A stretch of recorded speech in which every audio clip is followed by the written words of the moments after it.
And welcome back to Reliable Sources. I'm Frank Sesno, sitting in for Brian Stelter this week. The media on the ropes after being boxed out abroad during the president's trip and literally being body slammed by a political candidate. But criticism of the media has also come from the United Kingdom, when details of their investigation of the Manchester terror attack were leaked to the U.S. press. Those leaks included the terror suspect's name before the British authorities released it, information about the bomber's family allegedly warning police prior to the incident, and these photos showing possible materials from the crime scene published in the New York Times. President Trump ordered a full investigation. British authorities were furious, fearing their investigation had been compromised, and law enforcement officials there stopped sharing intelligence with the United States for a time. The incident raised lots of questions about leaks, news judgment, and access to information, only adding to the woes of an already beleaguered U.S. press. Joining me now to discuss this, bringing back Indira Lakshmanan and Michael Oreskes. Michael, to you first. You were at the New York Times. You've dealt with leaks and the decisions about what to put in and what not. What's the threshold here, and what do you make of this? Well, first of all, it's our job to publish, and we certainly would always err on the side of getting more information out, not less. However, there are certainly many delicate situations in which you use care in what you publish. Crime scene photos is one of those examples. You want to be sure. So how did this happen? So how did crime scene photos get published that were not supposed to be out there?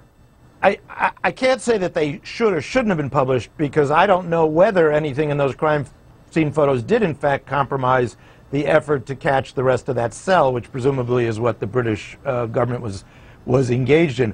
But every major news organization, including the New York Times, including the AP, where I worked for many years, has very strict rules about how we judge these things and how we make these decisions. When I was at the AP, for example, we held a story for more than a year that had serious allegations about incompetence and misjudgments at the CIA, because we were afraid that the story might compromise the lives of certain people involved in the story. So news organizations are normally very meticulous about that. I assume the New York Times was meticulous.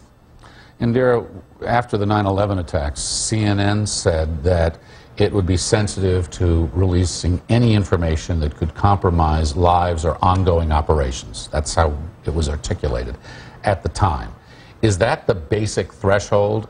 That is to say, compromising lives or ongoing operations that the press agrees, as Michael just said, to protect, to hold back on?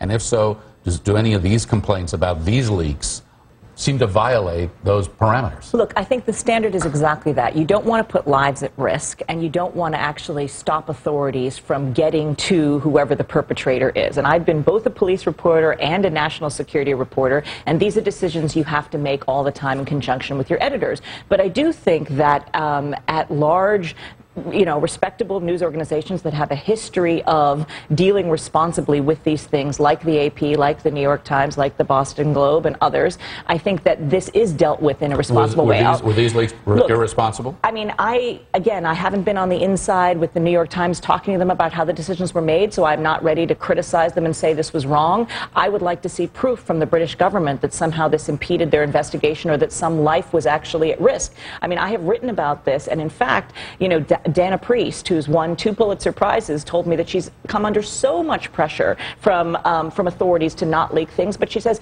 give me one case where actually something that we have written has put a life at risk or has stopped intelligence communication with other countries, and nobody can ever provide that concrete example. Michael Oreskes, it's an interesting thing to think, too, about cultures of information here. Here in the United States, we have this thing called the Freedom of Information Act. In the United Kingdom, they have the Official Secrets Act. So we approach the release of information very differently. How large a role do you think that's playing here? It's an element of it, I'm almost certain.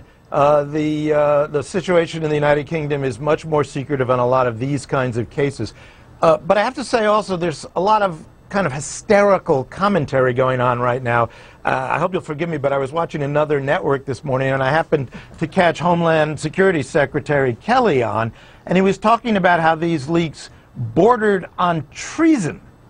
Now, that's just way beyond the pale. It's just silly almost, although it's very chilling. Treason is a very serious and very specific offense. and it's a capital crime. I think what we have here are professionals, professional journalists, professional people in law enforcement, and professional people in intelligence, each with their own need and their own service, all of whom believe they are serving the public interest. And the inability to talk with each other and discuss what the right solutions are is helping to create these situations and making it harder to bridge these cultural gaps. I want to point something out that the public should understand, and that is just to the point that you are making, Michael, that in most cases there is an ongoing and active dialogue between executives in news organizations and top officials in government where these issues, these very issues, get talked out. Often they're not agreed to, but where government officials can bring their concerns to media companies and say, hey, look, here's what would happen if you release this, and sort of make that case.